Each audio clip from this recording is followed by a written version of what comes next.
Hey guys, Jason here for TheChartGuys. It's been a little while since we looked at 5G, but my friends in the community tell me it's consolidation time and it's time to start looking at these names again.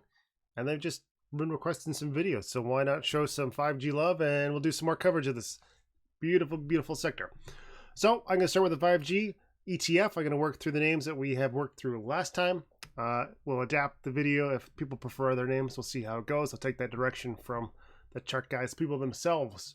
Well, let's start with the 5G ETF. So the first thing that I'm going to look for here is the fact that we are in a weekly uptrend. And what I'm going to try to determine is when can we expect that weekly high or low. So what we can do is we can go and try and draw in a few trend lines. That one sort of works. It has a lot of room for us to fall. And anything over 24.15 is going to be a weekly high or low. So that is really what we have to work with right now. We got a lot more room for downside consolidation and for a daily downtrend before we get to that level. But what we can do is adjust our chart. This is only 2 points of confirmation. Let's go ahead and draw in a couple other options. In this case, we're getting very, very close to where we would expect to see a little bit of a bounce, and this is right against our EMA 26. So for the purposes of the video, I'm going to remove this and we'll talk about EMA 26 on the weekly time frame as a potential area for our weekly high or low. Other than that, we're just going to trade the price action itself and we'll see what happens. If we break right through our EMA 26 and continue to the downside and don't see 4-hour or daily trend changes, then of course we're going to focus more on what we're seeing for the weekly trend line. The story here, weekly higher highs and higher lows so far. So we're anticipating a weekly higher low somewhere between where we are now and our beautiful yellow trend line.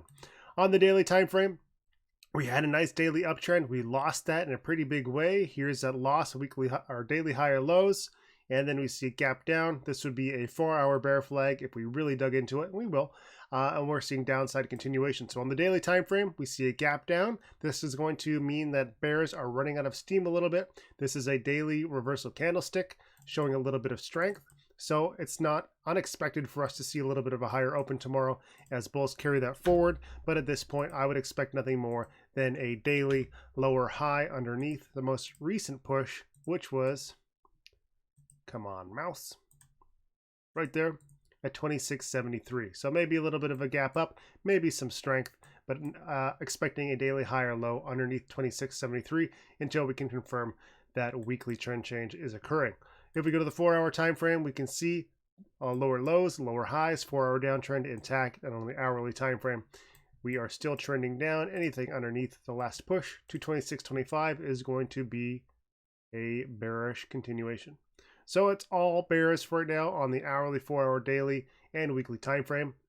What we want to see on the 5G sector is going to be a daily change, and I would actually like to see it on the 4-hour time frame first. A 4-hour lower high under 26.25, a higher low, and then upside like that. We go to the daily time frame, that allows us to have a little bit of a gap up, a higher low over the last low, a new high, and overall trend change, and carry that strength into the weekly time frame. That's the ideal scenario. We'll see what happens. Let's go check out some individual names. So on the weekly time frame, AVGO is our first pick. What we're going to do is the same thing we just did. We're going to draw some trend lines and see what works. We can see we're in an overall weekly uptrend, and I suspect that this is not going to be quite as nice if we go and draw in our little shape there. This fits, but it's more of a wedge than a channel. We don't like that, but it fits the best, so we can't ignore it. All right, so we're going to be looking for action inside this overall ascending triangle, ascending wedge, and we're only really going to worry about this wedge if we break to the downside. What we're going to focus on right now is just that beautiful support line and the fact that we are trying to establish weekly higher lows. We had a nice daily run up here, and now we are looking at weekly support. Our weekly support is currently at 298.80, and we have a weekly indecision candlestick. We are on Thursday, so this is pretty much set. And I would say it's unlikely that bulls are going to break outside of this pattern in tomorrow's action. We'll wait and see what happens. But there's our weekly inside bar setup. On the daily time frame, here's that chopping around, and it looks like both of those ranges were set by yesterday's action and today's trading action. This is a reversal candlestick, but so is this one, really showing that indecision, that back and forth strength. So if we lose our Our low, we have a double bottom support on the daily time frame at 308.59. If we lose that, then I would look to 298.80. If we break bull and get somehow over 325.43, then obviously that's a better setup for the bulls. But I would suspect that we're going to get a lower high underneath that, and maybe we're going to get ourselves a beautiful 4-hour equilibrium. Here's our double bottom. What we want to see is a lower high under 325.43, and then a higher low over 308.59, and a nice tightening range there. So AVGO is a little bit hands-off for me right now. I think a lot of that would be dictated by tomorrow's open. If we see some strength and bullish commitment to the upside, then I'll be playing to 325.43, but I would be expecting a lower high on the 4-hour time frame.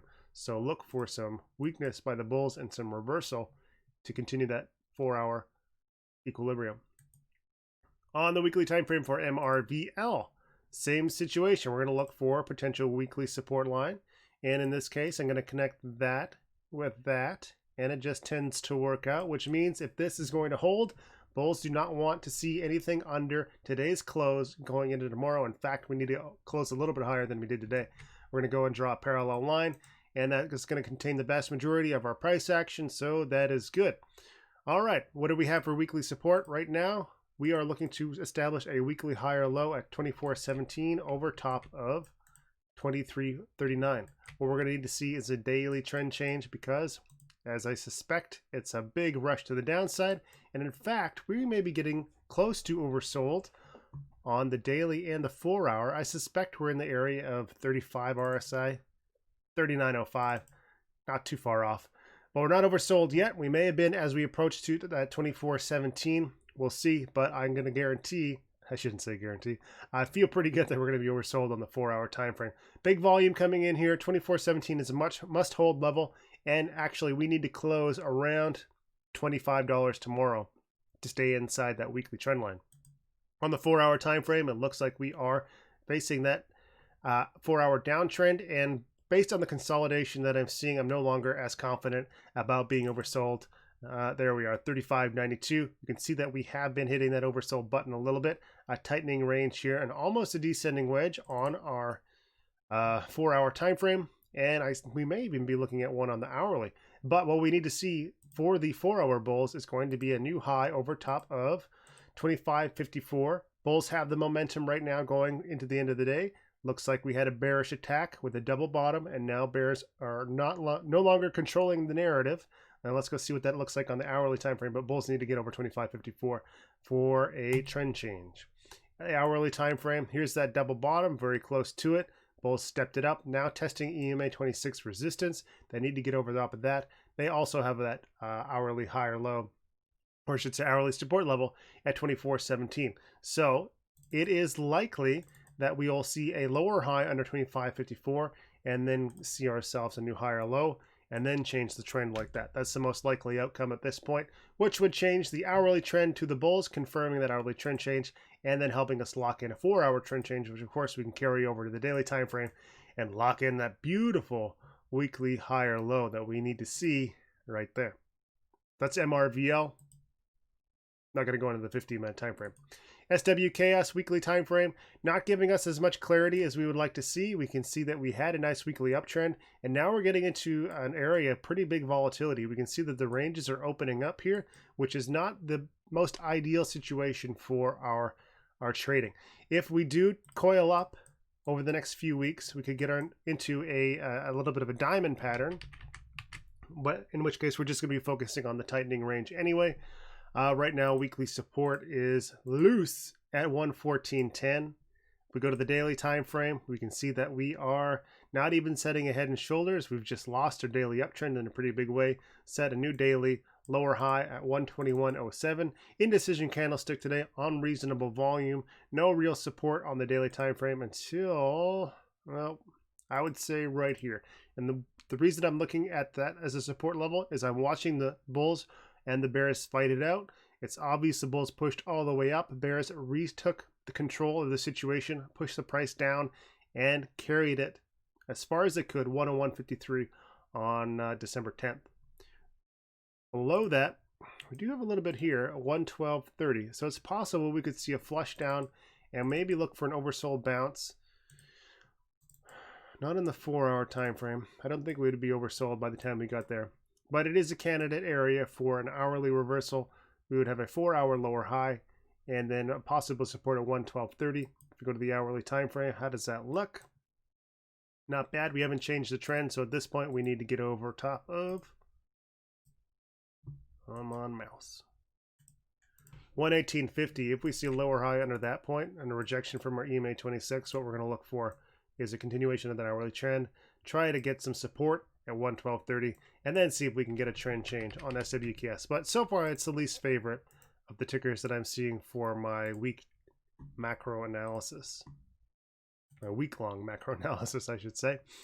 And the last, oh, not the last one, we got one more after INSG. INSG is being a big red week so far. Nice little bounce today, and if we go and draw on our support, we still have a long way to go.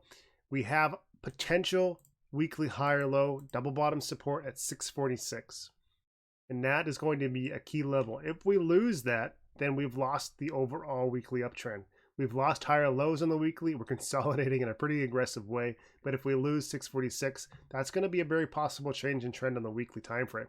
So what we would expect to see after losing that level, and really what we would expect to see given the drop that we have had over the past 2 weeks, would be a higher low, or I should say a lower high, under $9.75. So we find support here, would look for a lower high, and then possibly a head and shoulders pattern on INSG. Too early to tell that one definitively. But I am interested if we can hold 646. INSG likes its support levels, at least it has historically when I remember tracking this last time we were talking about it in the 4s and 5s. If we can see consistent support at 646, giving us a beautiful level to play off of, I'll look for consolidation, get some bids in there, and then I'll bail the first sign of weakness on the other side of a key support level. On the daily time frame, clear daily downtrend, trying to change this narrative a little bit, and I would be watching for a potential head and shoulders on the daily. So keep an eye out for that. If you happen to get in a good bounce, don't be afraid to take your profits. 4-hour time frame, very much in control of the bears. Support 646. No change in trend in sight. And on the hourly time frame, there is that first initial support level. What is the actual support level? 656, so a 10-cent range, an area of support. Bulls no longer in control of any time frame that we've looked at so far. Hourly bulls need to get over 725 for upside continuation and trend change. And then the big key resistance is going to be up here at 859 so far. Last ticker, ADI. On the weekly time frame, another situation where we're getting this weekly higher low pattern. And depending how we draw it, it's going to fit or not. And that's something to keep in mind when you're drawing these trend lines. Be aware of your bias. If you are trying to find a weekly higher low, I'm pretty sure we can find one. Let's just go ahead and adjust this, and there you go, it fits. Okay, does that mean it's valid? Not yet. We haven't seen it bounce away from this trend line yet. This one could be valid, but what we have to do is just always be conscious of your bias. I am personally looking for this to go long. I want to find a good entry. So if I want to convince myself that I can see something that gives me a reason to buy it, it's going to show up. That's the problem with the subjectivity with technical analysis, and that's why we always have to strive to make sure that we're being objective. So on ADI, if this is our weekly higher low level, it happens to fit this trend line with 1-2 touches, multiple confirmations. That's not so bad. So what are we going to look for? We're going to look for a daily trend change, and we're going to see if we can't see some upside momentum, but still using the weekly level and our stop losses to protect our position. So what we're looking for now is for the bulls to set this weekly higher low and then try to get a higher high over top of 122.20.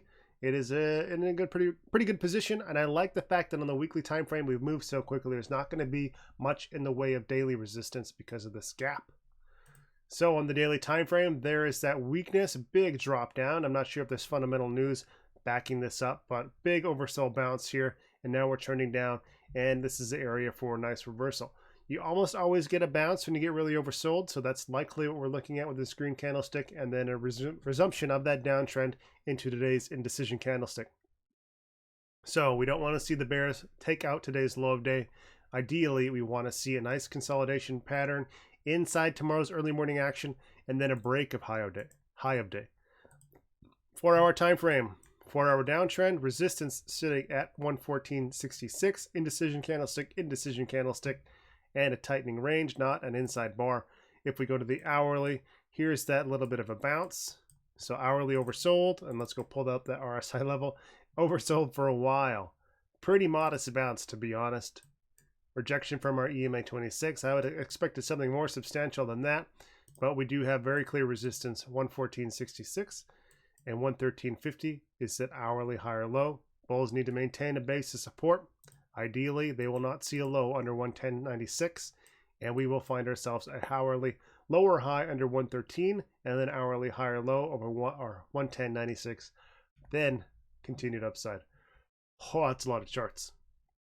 Okay. If you guys have any questions about the 5G stuff, please let me know. Love talking about it. Love doing charts. And there's a whole community of amazing people who would love it as much, sometimes even more than I do. Check it out, chartguys.com. We appreciate you watching, and if you're still watching this video, you're pretty awesome. Thank you.